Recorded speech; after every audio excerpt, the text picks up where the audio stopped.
Hello বন্ধুরা, সুস্মিতাস ক্রিয়েশনে তোমাদের সকলকে জানাই সুস্বাগত। তোমরা সবাই কেমন আছো? আশা করি ভালো আছো, আর আমিও ভালো আছি। আজকে আবার একটা নিউ মিনি ব্লগ নিয়ে তোমাদের মধ্যেখানে হাজির হয়ে গেছি। রাতের ডিনারে কি আছে চটপট দেখে নাও। আর আমার ভিডিওগুলো যদি তোমাদের ভালো লেগে থাকে বন্ধুরা, তাহলে অবশ্যই লাইক, কমেন্ট, সাবস্ক্রাইব এবং শেয়ার করতে যেন ভুলো না। আর সবার আগে তোমাদের কাছে আমার ভিডিওটা নোটিফিকেশনে পৌঁছানোর জন্য বেল আইকনে গিয়ে অল করে দিও। তো বন্ধুরা, একটা সাবস্ক্রাইব, একটা লাইক, একটা কমেন্ট তো আমার মনে উৎসাহ দেবে নতুন নতুন ভিডিও তোমাদের সামনে তুলে ধরার। তো যাই হোক, আমার রাতের ডিনারটা তো জমে ক্ষীর। তো কি খেলাম জানাচ্ছি, শোনো। আর আমার ভিডিওটা কে কোথা থেকে দেখছো চটপট বলে ফেলো দেখি। তো বন্ধুরা, একটা কমেন্ট করে। আমি নিয়ে হাজির হয়ে গেছি আজকে সুন্দর একটা রাতের ডিনার। হচ্ছে গোলার রুটি, আর তার সঙ্গে এই যে দেখতে পাচ্ছ তো রসে টইটুম্বুর, কি বলো তো এটা?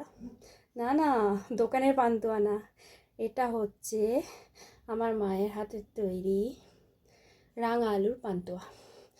তো খেজুরের গুড়ের রসে করা। তো রেসিপিটা জানতে হলে, যদি জানতে চাও তাহলে কমেন্ট বক্সে কমেন্ট করে জানাও যে আমার এই রেসিপিটা কে কে জানতে চাও, রাঙা আলুর পান্তুয়া। তো যাই হোক, রাতের ডিনার আজকে জমে ক্ষীর। আর আমার ভিডিওটা যদি ভালো লেগে থাকে তাহলে অবশ্যই লাইক, কমেন্ট, সাবস্ক্রাইব এবং শেয়ার করে দেবে বন্ধুরা। তো যাই হোক, দেখতে থাকো।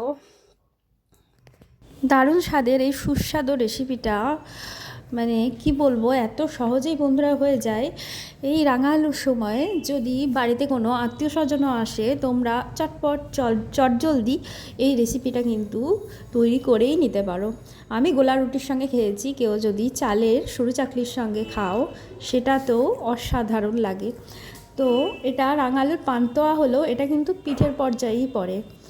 তো খেতে এত ভালো হয়, আর ঠিকঠাকভাবে করলে এত নরম তুলতুলে হয়, কি বলবো, আমাদের একদম নরম হয়েছিল বন্ধুরা। তো আজকের মতো ভিডিওটা এইটুকুই, টাটা।